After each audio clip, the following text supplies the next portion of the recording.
believe you have received, I believe you have received a booklet which consists of the program for the day and also a little bit more information of our speakers. So feel free to familiarize yourself with the information if you need to talk to our speakers and all that. If you have any questions, feel free to come to me. I'm the host today and my name is Holly. All right, I'm pretty sure you have noticed a face on the screen, and that's our Professor Walter Shlech, who will be doing a virtual presentation and our keynote speaker today. So if I can just have you watch the screen for his next presentation. Ladies and gentlemen, shall we put our hands together for Professor Walter Shlech. All right, and before he starts, I'm just going to introduce a little bit of his background. That he's a board certified in internal medicine and infectious disease.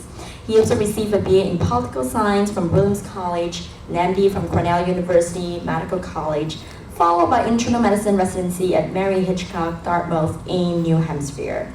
And also, he has mentored young physicians and students in research and clinical care in India, Uganda, Nigeria, Malawi, and South Africa. Pretty sure he has a lot to share with us, so now I'm gonna pass our time to our Professor Walter. Thank you. Thanks again. I want to talk to you today about disparities in HIV care. First of all, thanks for inviting me. Thanks for the organizers, especially Williams, for getting in touch with me. I'm sorry I can't be there in person, but it turns out that I have a very large family, and quite a few of them are visiting me in beautiful Nova Scotia today. So I was not able to actually come to Toronto for the conference. But again, thanks for allowing me to share this by Zoom. Just a little bit about my background. As already been mentioned, I was at CDC in Atlanta when the first cases of AIDS were reported in 1980. Many of my friends worked on the epidemic from that time forward and stayed at CDC. And I saw my first cases of HIV/AIDS in Nova Scotia in 1983. It helped establish an HIV clinic here at that time. I was a member of the first National Advisory Committee on AIDS in Canada in the first number of 10 years of the epidemic, and was fortunate enough to be a co-founder of the Canadian HIV Trials Network. I also continued to do some advisory work in the United States as a member of the CDC Advisory Committee on HIV Prevention and STD for 11 years. In 2003-2004, I took a prolonged sabbatical leave from my job here at Dalhousie, and was able to teach HIV medicine in Uganda and India during those 2 years. And I fell in love with Africa and returned to Africa to help establish HIV clinics and programs, and also to teach and help with research. And I've been doing that for the last 18 years, and hope to get back again perhaps this year or next. I've worked in these African countries, Uganda, South Africa, Nigeria, and Malawi, and have visited several others as well. So we have many epidemics to deal with. Some of you, we've got Mpox, of course, is one of the newer ones that we're dealing with. There's obviously the COVID pandemic that occurred and hopefully is on the wane at this point in time. There's a new one called Oropouche virus out of South America that's causing some difficulties. But we still are living in an HIV pandemic at this point in time. This is data from 2022 showing that we've got about 40 million people living with HIV, and over 1 million new infections occur each year. People, despite the availability of ART and effective treatment for HIV-related complications, are still dying of HIV-related causes. Most of the cases are in adults, as you can see, and women and men make up fairly equal numbers, although women predominate by about 3 million as of that data. Children do acquire HIV through mother-to-child transmission, and even though we've made great progress there, for children less than 15 years, we still have 1.5 million being followed, and 130,000 new cases each year as of 2022. One way to look at the pandemic, I think this is a sort of a fun way to do it, is to use what are called cartograms. And that really shows the proportionality of cases around the world. And this is our 39 million total. And you can see that although we certainly have our problems in Canada, North America and South America, that the bulk of infection is in Africa, and primarily in sub-Saharan Africa. We can look at the 2022 data from Canada at this point in time.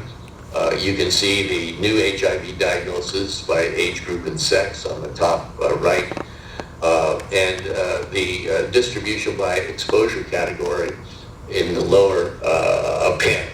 And you can see that male, and there's still a male in prominence, but females are rapidly catching up in terms of number of cases. Male-to-male sexual contact is still a primary mover, but we are seeing injection drug use, and of course the crossover of injection drug use into heterosexual contact, and that's where we see the growth in the epidemic in women. So we're still seeing major problems here.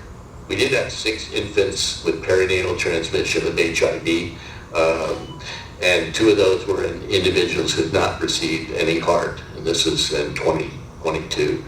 So we're still dealing with this epidemic in Canada. You can see in red, in terms of the rate of new HIV diagnosis, in the top left corner, Saskatchewan and Manitoba are red alert areas, and this probably reflects the spread of HIV in indigenous communities in those provinces. There is some good news. HIV mortality has improved overall. This is data from up to 2019 that I could find. And you can see that the mortality rate has dropped with the advent of antiretroviral therapy.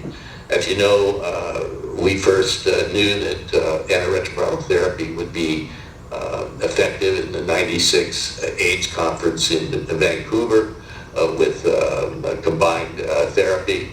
And as that therapy was rolled out and became available worldwide, we were seeing overall drops in mortality. And I think this is largely due to 2 things. One is, of course, the first world contribution to the World AIDS Funds, which are then distributed to countries in need. And in Africa, in particular, the PEPFAR program, which is one of the legacies of George Bush, who you may not admire for other reasons, but clearly was a champion in terms of the provision of funds to treat patients. And I certainly started my work in Africa at the advent of the effect of PEPFAR, and it made a huge difference. Pregnant women are doing fairly well, close to 100% in places where HIV is endemic are receiving antiretroviral therapy, and therefore effectively preventing mother-to-child transmission of HIV, and we'll talk a little bit about that later. Now, there still are major disparities, however, between countries in health, and you're all aware of the Alma-Ata conference back, I think, in '78, which said that health should be a human right, but the health of a population and an individual is really determined by many of the social determinants of health, which include poverty and lack of education, overpopulation, poor infrastructure, lack of healthcare workers, all contribute to poor health on a community-wide basis. Education is one of the big factors. Here is a rather dramatic cartogram showing who gets to go to secondary school. And as you can see that in Africa and Asia, secondary school education for children is really not available. And of course now we see problems in countries such as Afghanistan where women once again are not educated and made at home. One of the other issues is the what's called multidimensional poverty, which has many different measurements. And this is a reflection of the contribution of poverty to the overall health of the population. And the stronger you see the data in purple means that poverty is playing a major contribution to disparities in healthcare in these countries. And you can see South Asia and Africa and China, in fact, are prominent in this cartogram of disparities in wealth. Here's just an example from my own experience in India. On the left, you can see a rickshaw driver probably making $2 a day, taking kids from middle class or wealthy families to school.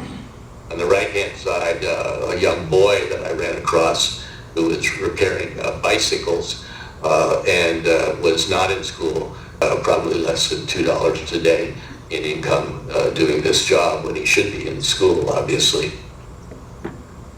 Another example, I was at a Gates Foundation conference at the New Delhi Marriott, and you can see the wall outside this rather luxurious pool on the left.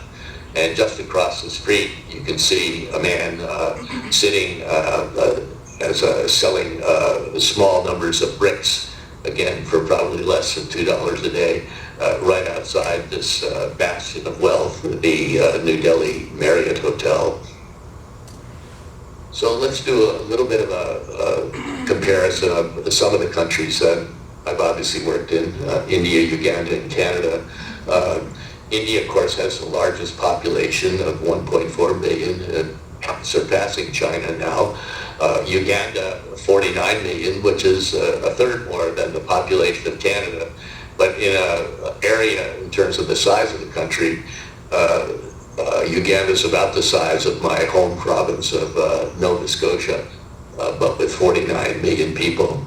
Canada overall, of course, is a much larger country than either Uganda and India. And our population is about the population of California, I think. In terms of the age distribution of the population, you can see in Uganda that over half the population is under the ages of 14. And this reflects a high birth rate and a fact that the life expectancy is relatively lower in Uganda. It's also Canada and India about the same. The median age, remarkably, in Uganda is 16. Birth rates obviously are very different. Canada about 10 per thousand, 40 per thousand in Uganda, the second highest in the world, I believe, and 16 per thousand in India, where there's some issues about choosing sex and other things, so that might affect some of those numbers too. Infant mortality is high in both Uganda and India, but fortunately low in Canada, although obviously we'd like to have that number be zero. And if you look at, again, a cartogram of infant mortality, those disparities are very striking between the continents, as you see in this cartogram. The annual death rate from all causes, again, is higher in Africa, particularly sub-Saharan Africa. The very dark red in the middle is the Congo. This is 2019, and probably reflects some of the conflict that occurs in Central Africa related to rebellion and other things, which contributes to the high mortality in that area. We can talk about the DALYs, which are disability adjusted life year rates, and this is loss of really contributions to the community from years of life lost and years living with disability. And one DALY, of course, if you're not aware, and I'm sure most of you are, equals one lost year of healthy life. And you can see that DALY rates, the loss of DALY, extremely high in Africa and South Asia in this slide. And getting back to our graphic here, this is the HIV profile in these three countries. India, the prevalence is 0.2%, which is very similar to Canada's. But again, you're dealing with a population that's very high, and so there are 2.3 million overall cases, which dwarfs both Uganda and Canada, as you can see in the boxes below. And there are large numbers of AIDS deaths in India. In Uganda, about 23,000 per year. We actually don't have the data for AIDS-related mortality in Canada, at least when I look for it for this talk. Life expectancy is obviously highest in Canada, lower in Uganda and India, but perhaps a little bit better because we've been making some progress with antiretroviral therapy in Uganda. If we look at what the AIDS epidemic actually did to mortality rates in Uganda and other African countries, you can see that the life expectancies from 1950 up to about 1990 were actually increasing. That's probably due to better nutrition, sanitation, safe water, and in 1990, strictly due to the AIDS epidemic, those life expectancy rates dropped sharply. Now we are seeing an increase, and I think that's the good news, and that's all related to the availability of good antiretroviral therapy in these countries in Africa.